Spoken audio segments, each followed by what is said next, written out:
শুধুমাত্র আজি করে রেপ আর মার্ডার নয়, এর পিছনে যে বিরাট দুর্নীতি স্বাস্থ্য দপ্তরে, এর পিছনে গোটা রাজ্য পুলিশের যে অপদার্থতা এবং অপরাধকে প্রশ্রয় দেওয়ার জায়গা, সেই জায়গাটাও আপনাদের কাছে যাতে ধুলো না খায়, নইলে ধুলো ঝেঁকিয়ে সাফ করে দেওয়ার জন্য রাজ্যের মানুষ তৈরি হচ্ছে।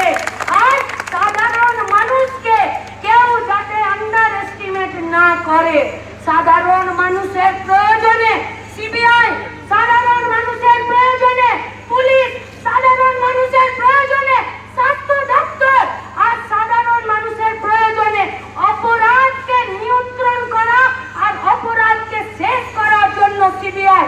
কিন্তু যদি অপরাধ সিবিআই কে নিয়ন্ত্রণ করে ফেলে, অপরাধীরা তারা যদি রাজ্যের পুলিশের মতন সিবিআই কেও নিয়ন্ত্রণ করে ফেলে, তাহলে আমাদের কাছে রাস্তা ছাড়া আর অন্য কিছু উপায় থাকে না।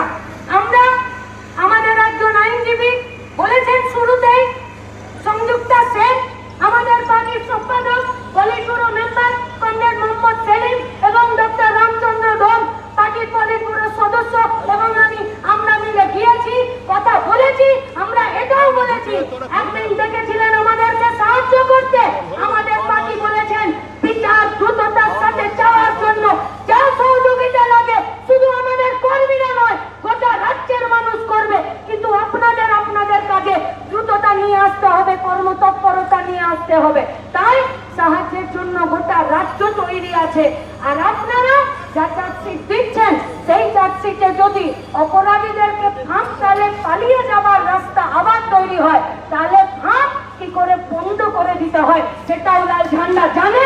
আর তার জন্য গোটা রাজ্যের মাটিতে প্রস্তুতিতে সামিল থাকার আহ্বান জানিয়ে আমি ভেতরে যা আমাদের কথা হয়েছে সেই কথার নির্যাস আপনাদের কাছে রাখছি। শুধু এইটুকু বলেই যে রাস্তায় থেকে বিচার আদায় করতে হবে। ওরা আমাদের মেয়েকে মেরেছে, ওরা আমাদের মেয়েদেরকে প্রতিদিন অপমান করছে, ওরা আমাদের মেয়েদেরকে প্রতিদিন খুন করছে।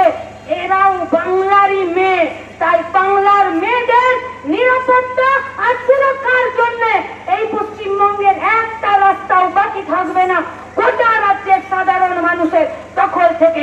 আসুন রাস্তাতেই আমরা রাস্তার হিসাব বুঝে নিই, আর হিসাব বোঝার লড়াইয়ে সবাইকে এই আন্দোলনে সামিল হওয়ার আহ্বান জানিয়ে আমার কথা শেষ করছি। ইনকলাব জিন্দাবাদ।